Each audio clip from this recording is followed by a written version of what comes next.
Emotional intelligence is the ability to perceive, control, and evaluate emotions. People who are aware of their emotions and the impact their emotions have on others will be more effective leaders. A good leader must control their own emotions and put them to good use. Some people are born with emotional intelligence.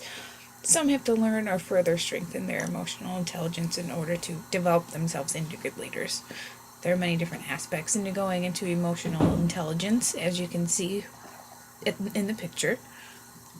But Peter Salovey and John D. Mayer define emotional intelligence as the subset of social intelligence that involves the ability to monitor one's own and others' feelings and emotions, to discriminate among them, and to use this information to guide one's thinking and actions. This brings about the four branches of emotional intelligence, which we will talk about on the next slide. There is self-awareness, self-management, social awareness, and social skills. Social skills, or the understanding of emotions, have a variety of meanings. You can determine someone's anger and what is causing it. Communication, how can you help them improve? Communicate with them. Also, we have social awareness. Knowing what empathy is or having it towards others is a huge part of emotional intelligence. Also, having organizational awareness can help you develop an understanding of people's emotions by determining how this organization or the organization they're working for is affecting them. Self-awareness as a leader. When you are aware of your emotions and able to make a strong self-assessment, the impact of your emotions have on others will make you an effective leader, or noticing the impact that your emotions have on others. Also, we have self-management, which is your response to others' emotions, is the biggest factor in emotional management. What proves a leader has a good handle on their emotional intelligence is how they handle their own emotions and others. You also have to have confidence to be a strong emotional intelligence leader. If you are able to achieve the goals that you're able to do, you are obviously heading in the right direction. And you're obviously a good leader because you are guiding your group in the right direction based on their emotions. The next part we're going to talk about is how emotional intelligence affects leadership roles. I thought this was a great picture for this section. A leader must understand and control their emotions and put them to good use before they're able to understand someone else's emotions and help guide them on the right path. When a leader is able to manage his or her own emotions, the group's decision will be affected in a positive way. Emotional intelligence is the service of the common good. A group leader usually uses their control of their emotions to help guide their group on a path to the right place, which goes back to understanding their own emotions and being able to guide someone else. In order to make a decision, a leader needs to consider his or her emotions. A leader with emotional intelligence listens to his or her feelings and then listens to others.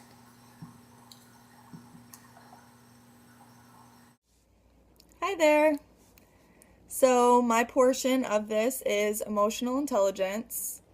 And the definition of emotional intelligence, first off, is the ability to monitor one's own and other person's emotions and to discriminate between different emotions and label them appropriately. To use emotional information to guide thinking and behavior. So, this plays a big role in being a successful leader because when you're a leader, you need to be able to know and understand your peers' emotions. This is something that within school or the workforce, you need to be able to. I'm Phil, just going to answer a few questions on leadership development. I'll just read the question off first. Explain what leadership development is and describe how leadership development can be used to create effectiveness and improve leadership skills. What are the challenges facing leaders in regards to the multiple generations in the workplace? So first of all, leadership development is just the enhancement of the quality of leadership in an organization or for individuals in that organization. It's often done in workshops, programs, classes, things like that, where the goal is to improve a specific skill that is common commonly found in different leaders. So these programs not only improve leadership skills, but just skills that are found in good employees, quality employees, so they will inherently become more effective. Qualities such as strong communication, honesty, things of that nature.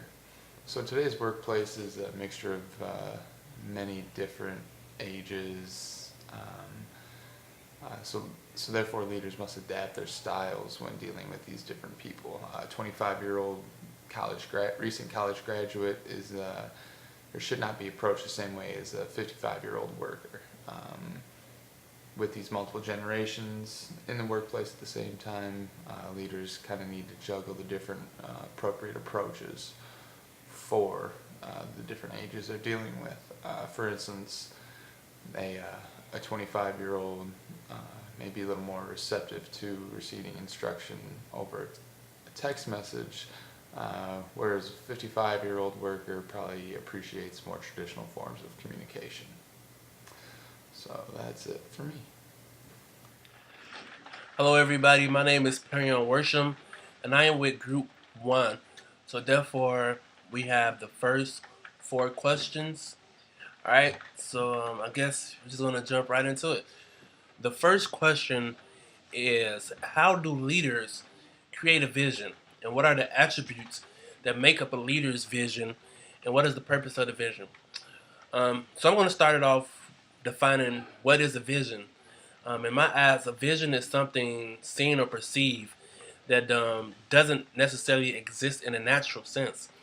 A leader comes up with a vision by first observing, then reflecting on the conditions of their company, business, or whatever may have you. By observing, the leader knows what areas of the company or business or whatever it is that needs to be improved. Once he knows this, he then reflect on it and come up with ideas that will make his vision come into reality. The desire for improvement is what creates this vision. So the second part of the question is, how can leaders avoid pitfalls of irrational greed, escalation of commitment, and being all things to all people? Leaders can avoid pitfalls of irrational greed by staying humble and being focused on the mission of their company. Once you lose that focus, or once you take your eyes off your purpose, your goal, everything changes. So oftentimes success breeds greed, and that's just, I guess, the way of the world. Oftentimes success breeds greed and causes escalation of commitment. As a leader, one thing you want to do is avoid escalation of commitment. Doing things for the sake of money, especially if you're a non-for-profit organization. You don't want to begin to do things that causes you to overcommit for the sake of money, especially if it's going to your pocket, and that's not good if you're a non-for-profit organization. But as a leader, one thing you want to avoid is being all things to all people. Being all things to all people is fairly impossible as a leader. As a leader, it's very difficult to try to please everybody that you have leadership over. Leadership is very important inside of a business, and the vision is also important within the vision. A vision is also important within the business. The vision is what drives the business. It's what keeps the vision, what keeps the business going. And most of all, it's the overall purpose of the vision. So the vision, go for it. If you got a vision, go for it. Don't allow other people or things or obstacles, to deter you from your vision, because, if it's your vision, you're able to achieve it. Nobody else can, because it's yours.